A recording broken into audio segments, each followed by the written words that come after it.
Assalamualaikum Ustaz, bolehkah baca doa dalam bahasa Indonesia saat sujud di salat wajib? Baik, di sini ada ikhtilaf dari para ulama, perbedaan-perbedaan pendapat dari para ulama, tapi umumnya jumhur itu bersepakat boleh berdoa dalam sujud jika memang doa itu pernah ditunjukkan oleh Nabi lafadznya secara langsung, maka itu boleh dilafadzkan langsung. Ya, ada banyak doa-doa yang pernah dibacakan oleh Nabi SAW dalam keadaan sujud. Ya, ada doa yang singkat hanya menyanjung Allah, Subhana Rabbiyal A'la. Doa yang singkat tambahan dengan pujian, Subhana Rabbiyal A'la wa bihamdi. Doa yang singkat pujian, kemudian menyanjung Allah plus permohonan ampunan. Subhanakallahumma bihamdika Allahumma gfirli. Ada yang minta diberikan cahaya, ada yang minta diberikan keberkahan dari Allah. Ada banyak doa. Kalau situasi Anda memang sesuai dengan doa-doa tadi, maka alangkah baiknya Anda lafadzkan itu seperti Nabi pernah mencontohkannya pada kita. Tapi ada kebutuhan-kebutuhan doa kita yang tidak sama dengan masa-masa Nabi SAW. Ya, misal, anak Anda besok mau ujian, atau Anda mau masuk ujian ikut kampus. Masa Nabi belum ada kampus. Ya, mana doa yang sesuai untuk Anda bacakan? Nabi tidak pernah lafadzkan karena kebutuhan Nabi tidak sama dengan kebutuhan Anda. Kebutuhan zaman sekarang berbeda dengan dulu yang pernah dilafadzkan. Maka yang seperti itu, sepakat para ulama, boleh berdoa kepada Allah, dalam arti mintakan kepada Allah sekalipun tidak harus dilafadzkan. Cukup dalam hati Anda mohonkan pada Allah Subhanahu wa taala setelah doa-doa sunnah Anda panjatkan. Subhanakallahumma bihamdika Allahumma gfirli. Dalam hati Anda mohonkan, ya Allah, mohon berikan kelulusan pada anak saya ya Allah. Ya Allah, mudahkan rumah tangga saya. Ya Allah, mantapkan saya dalam akad nikah besok ya Allah. Ya Allah, lancarkan lisan saya. Ya Allah, mohon berikan kemurahan hati pada bapak mertua untuk menerima ramalan saya. Macam-macam dan sebagainya gitu kan. Baik, kira-kira demikianlah ya. Tidak cukup dengan amin, coba dulu ya. Baik. Dari mana dalilnya? Banyak. Kita bisa ambil hadis Nabi SAW misalnya, ketika Ibnu Abbas radhiyallahu ta'ala anhu menyampaikan, ya, lihat, inna ma aqrabul 'abdi min rabbih wa huwa sajid. Keadaan terdekat para seorang hamba dengan Rabbnya saat sujud, fa aktsarud du'a. Hadisnya sahih.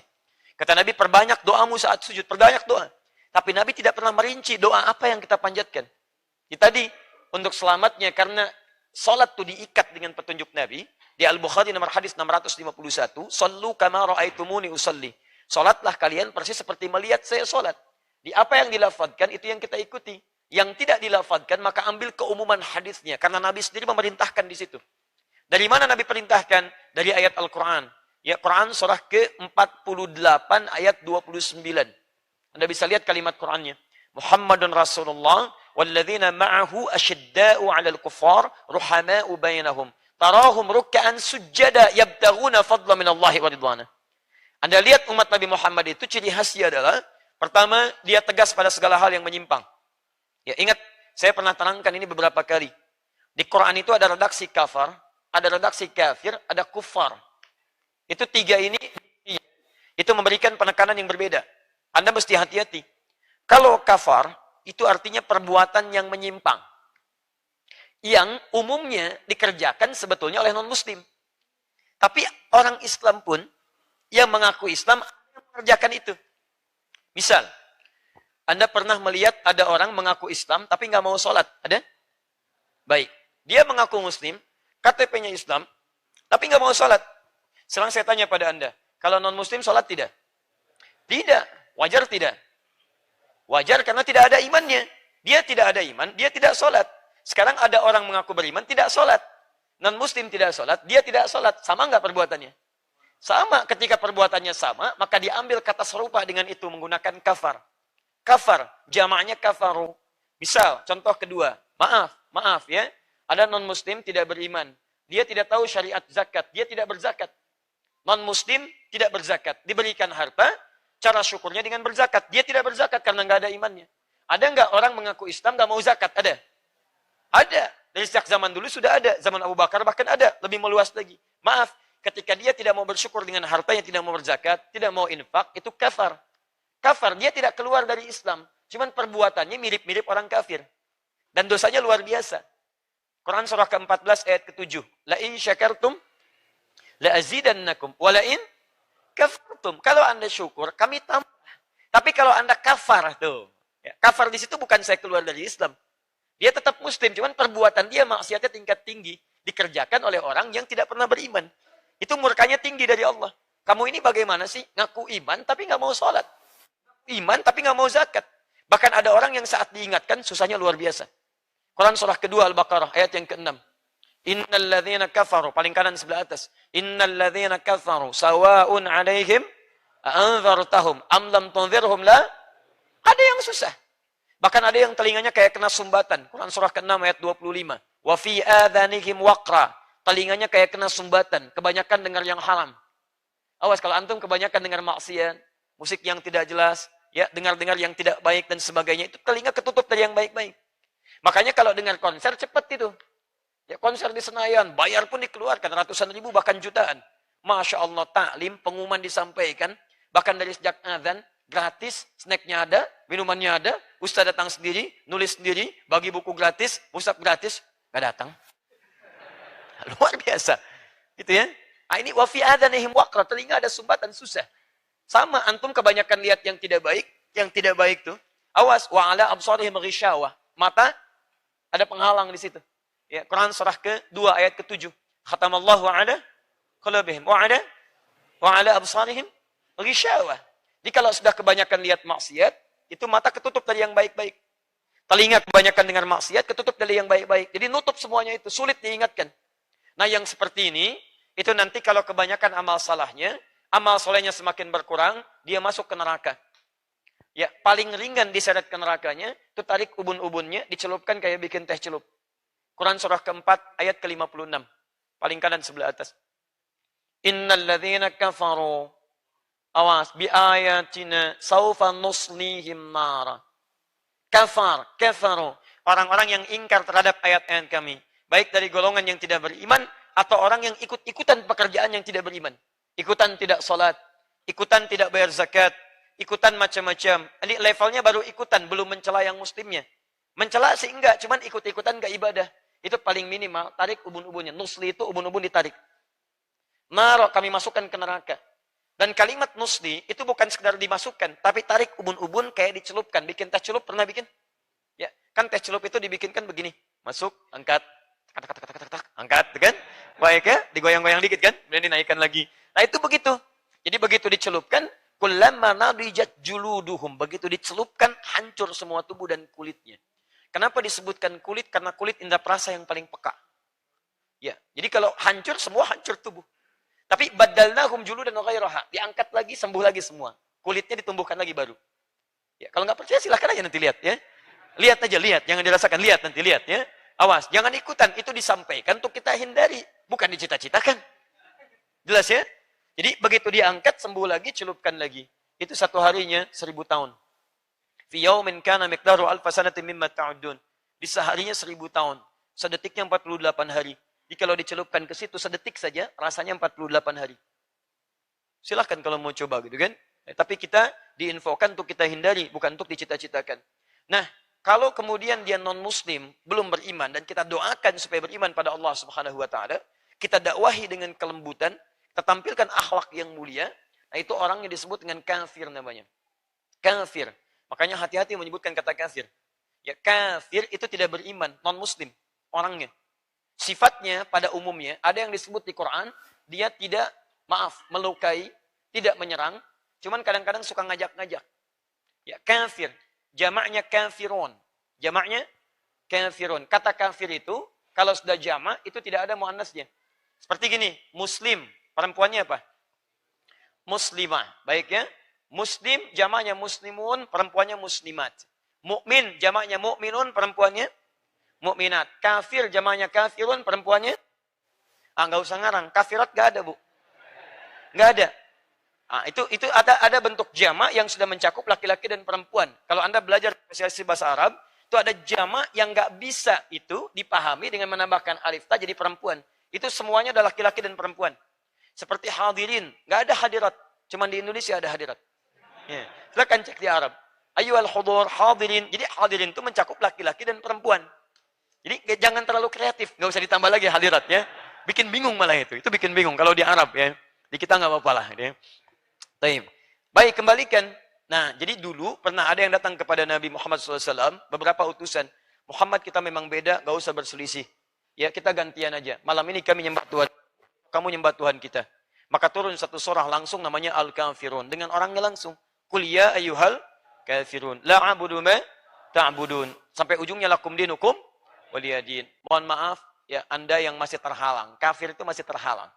Sopan, belum mau menerima hidayah. Dan mereka mengakui, kami memang masih terhalang, menutup diri kami, belum mau buka. Makanya ketika disebut kafir, dia nggak marah. Kul ya ayyuhal kafirun. Apa? Oh, tidak. Ya, dia paham, bahasanya sopan, karena itu dia terima. Oh, baiklah kalau begitu. Kamu belum bisa terima, nggak apa-apa. Di ujungnya lakum dinukum waliyad. Itu toleransi paling tinggi. Toleransi paling tinggi dalam beragama itu namanya zero tolerance. Itu paling tinggi. Ini tidak usah saling ganggu. Anda silahkan ibadah di tempat Anda. Kami ibadah dengan keyakinan kami. Yang terjadi kalau Anda ingin bertanya, ayo kita dialog. Kami terangkan, kami dakwahi. Tapi tidak harus kemudian kita saling menghadirkan hal-hal yang tidak membangun dan bermanfaat dalam kehidupan. Silakan, itu indah sekali. Jelas ya?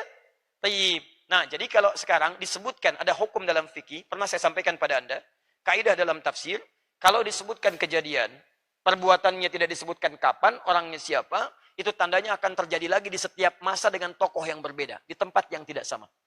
Jadi kalau sekarang pun Anda menemukan non-muslim, ya tidak menyakiti Anda, cuman suka ngajak-ngajak. Nah, itu akan ditemukan. Karena Qur'annya sudah mengisyaratkan akan terjadi lagi di masa depan dengan tokoh yang tidak sama. Silahkan Anda cek, main-main Car Free Day. Karnya yang free, orangnya tidak. Dia begitu datang mengatakan pada Anda, Pak, tolong minta waktu sebentar. Kita harus percaya pada Tuhan begini. Anda tahan sebentar, Pak. Maaf Pak ya, Bapak terlambat. Sudah ada yang seperti Bapak. 15 abad yang lalu. Bapak ketinggalan, Bapak kemana aja? Nah, tahukah Bapak ketika dia datang turun surah Al-Kafirun. Maknanya begini Pak. Jadi kita saling menghormati dalam kepercayaan. Tuhan yang benar itu adalah Allah Subhanahu wa taala. Kalau Bapak ingin ikut menyembah Allah, silahkan Pak. Itu Tuhan hanya satu, Tuhannya tidak banyak dari itu, tidak dilahirkan dan tidak melahirkan. Dan Allah Subhanahu wa taala punya sifat-sifat kemuliaan yang tidak dimiliki dari Tuhan-Tuhan yang dipertuhankan. Bapak yakin, silahkan Bapak ikuti. Tidak yakin, lakum dinukum waliyadin. Kita yang dakwahi dia. Ya, cukup ringan kalimatnya. Terakhir kufar. Kalau kufar itu sudah sulit. Maaf, kufar itu sudah sulit. Dia menggabungkan dua sifat. Pertama, perilaku yang menyimpang bahkan menyakiti orang Islam. Yang kedua, hati-hati, memang orangnya yang sudah berniat menyerang orang-orang Islam. Maka pada yang seperti itu berlaku kalimat Quran menggunakan kata syiddah, asyidda'u 'alal kuffar. Pada yang seperti ini Anda mesti tegas. Jadi kalau ada perbuatan, budaya, misal, mohon maaf, perilaku-perilaku yang menyimpang dari Islam, bahkan cenderung misalnya menyerang nilai-nilai Islam dan sebagainya, Anda tinggalkan. Tegas. Apapun itu. Dan itu diatur jelas sekali di Quran. Saya beri contoh begini. Saya beri contoh, misal, kalau serangannya berupa olok-olok terhadap ayat, atau mengingkari ayat, atau mengambil ayat-ayat Quran untuk membenarkan statement yang menyimpang, maka kaidahnya selesai. Tidak perlu membuang banyak waktu untuk mencelaknya. Kaidah Quran itu sangat indah sekali. Quran surah keempat ayat 140. Misal yang sedang ramai kemarin. LGBT itu adalah fitrah yang disebutkan dalam Al-Quran. Ya, surahnya, surah An-Nur, ayat ke-30 misalnya, kan? Padahal nggak ada di ayatnya, ya? Misal gitu kan? Ditampilkan yang demikian. Nah, hal yang semacam itu, sebetulnya orang ini terlambat juga, Pak Bu. Terlambat sebetulnya, lambat lahir, kan? Dan lambat memberikan statement, dan terlampau ketinggalan. Persoalan LGBT, homoseksual, lesbian itu sudah tuntas dibahas sejak dulu. Sejak zaman Nabi, bahkan disampaikan pada para sahabat, diteruskan pada para tabi'in, dan ulama sudah menyelesaikan persoalan itu. Dan paling unik, Anda buka kitab-kitab tafsir. Silahkan cek. Ya, ketika membahas persoalan di ayat 31 An-Nur, yang katanya dicatut untuk menerangkan bahwa ini kecenderungan LGBT, itu kalimat ulil irbah, ghairi ulil irbah. Ya, irbah di situ diambil oleh orang-orang sekarang untuk menafsirkan dan menguatkan statement mereka. Padahal kalimatnya sudah tuntas. Silakan Anda lihat, nggak ada hubungan dengan itu. Bahkan kalimat irbah itu ditafsirkan. Ibnu Abbas menyampaikan, ini orang mughaffal, alladzi laisa lahu syahwat. Orang ini memang orang yang sudah, mohon maaf ya, terganggu keadaan dirinya, sudah nggak punya syahwat lagi. Jadi udah nggak ada syahwat, mau laki-laki mau perempuan, udah nggak ada sama sekali. Yang kedua kata Mujahid wal ablah. Ini orang yang mohon maaf, kalimatnya memang agak tinggi, ya, agak tinggi, agak keras. Ini orang idiot. Dalam arti udah nggak punya pikiran yang normal. Ya. Yang ketiga, muhannaf yang tidak jelas orientasi seksualnya. Di irbah itu cuma 3 pilihan. Ya, pilihan pertama, maaf, orang yang terganggu keadaan dirinya. Pilihan kedua, orang yang mohon maaf punya kecenderungan seksual yang tidak jelas. Yang ketiga, tidak punya orientasi seksual. Itu saja sebetulnya. Jadi kalau orang LGBT mengambil ayat ini untuk menguatkan pendapat mereka, memang mereka satu di antara tiga itu. Ya, kalau tidak idiot, ya orientasi seksual yang tidak jelas, dan memang sudah tidak paham dalam kehidupan. Jadi orang-orang semacam ini, maaf kalau memberikan statement-statement, kata Quran nggak perlu dicela. Ingat pesan saya, mencela yang sudah tercela itu buang-buang waktu. Ya. Yang ada, kata Quran, ini poinnya. Saya mohon maaf lompatnya terlampau jauh, tapi kadang-kadang penting kita bahas yang semacam ini. Perhatikan baik-baik. وَقَدْ نَزَّلَ عَلَيْكُمْ فِي الْكِتَابِ telah tetap ketentuan dalam Al-Quran. أَنْ إِذَا سَمِعْتُمْ آيَاتِ اللَّهِ kalau Anda pernah mendengar ayat-ayat Allah, yukfaru biha diingkari, ditolak. Wa yustahzau biha atau minimal diolok-olok. Dijadi bahan olok-olokan atau diingkari, dipalingkan ayatnya. Kalimat Quran cuma satu aja, nggak banyak. Fala taqudu ma'hum. Udah, jangan sertai mereka. Sebetulnya nggak usah diviralkan. Kalau diviralkan, makin ramai dibahas. Nggak usah, sudah. Boikot aja pernyataannya. Kalau orangnya bicara, sudah nggak usah ditanggapi. Tanggapi, tinggal cantumkan ayatnya saja. Cantumkan yang baik-baiknya. Allah meminta ini, melarang ini. Selesai. Nggak usah dibahas yang seperti itu. Semakin diviralkan, semakin ramai jadi perbincangan. Kalimat Quran jelas, fala taqmudu ma'akum. Taqmudu itu jangan sertai, jangan dengar. Kalau ceramah jangan didengar. Kalau baca buku jangan dibeli. Kalau ada tayangan TV jangan dilihat. Boikot semuanya. Sudah. Kalau didukung, siapa yang dukung? Tinggalkan orang-orang itu. Kalau dia punya partai, tinggalkan partainya. Ini jelas sekali. Saya tidak berbicara masalah-masalah politik, tapi jelas. Kalau dia punya kedudukan, tinggalkan. Kalau dia punya pengaruh, tinggalkan. Dia artis, tinggalkan. Dia siapapun, tinggalkan. Sehingga ketika kita acuhkan dia, sebetulnya buat shock terapi, hatta yakhudu fi haditsin ghairi. Kata Allah, ini bukan sekedar ingin menghukum mereka, bukan. Tapi menyadarkan mereka bahwa perbuatan Anda salah. Nanti kalau mereka mau kembali, kata-katanya baik, kembali lagi jadi baik lagi, baru kemudian kita datangi lagi dalam kebaikan-kebaikan. Dengar lagi, kawan lagi. Ini sebetulnya kasih sayang Allah kepada mereka untuk berubah, itu poinnya. Indah Islam itu. Tapi kalau Anda kemudian bahas keramaiannya, Anda kemudian hadirkan lagi, jadikan simposium, innakum idzam mithluhum. Lama-lama Anda bisa simpati paling minimal. LGBT tiba-tiba menangis dan sebagainya. Ngapain? Tidak ada kerjaan gitu. Tidak ada kerjaan. Ini sudah cukup, jangan dicela, mencela yang sudah tercela, tidak ada faidah di situ. Tinggalkan itu, jangan banyak dibully. Cukup antum tinggalkan, hadirkan yang baik-baik. Sekarang kita butuh upload yang baik-baik. Kalau yang upload yang baik tidak diupload, yang mulia tidak pernah ditampilkan. Nanti yang jelek-jelek banyak yang muncul. Ya. Dan kita mesti evaluasi diri. Kenapa yang seperti itu diributkan lagi? Karena kitanya sendiri tidak mendalami itu. Antum silahkan cek. Coba ya, antum merenung baik-baik. Dulu kita itu nggak terlampau repot untuk berselisih satu dengan yang lainnya. Kenapa orang sekarang banyak yang ramai? Masalah kudut sudah tuntas 15 abad yang lalu. Sekarang kok pada ribut lagi? Masalah bismillah sudah tuntas, sekarang pada ribut lagi. Masalah ini sudah tuntas, ribut lagi. Persoalan terbesarnya, barangkali kita sendiri itu jarang mengaji referensi diri kita. Kita sendiri jarang baca Al-Quran. Kita sendiri jarang pahami isi Quran. Kita jarang kembali kepada keterangan para ulama. Karena itu jadikan ini sebagai trigger bagi kita untuk kembali membahas nilai-nilai keislaman kita dari sumber yang benar. Dan insya Allah dengan itu ada pertanda kebaikan bagi kita semua insya Allah. Paham ya? Nah, apa hubungan dengan doa dalam sujud? Baik.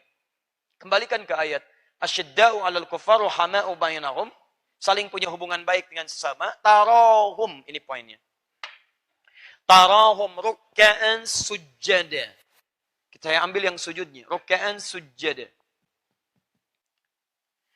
Melihat ciri umat Nabi Muhammad. Tegas pada segala hal penyimpangan.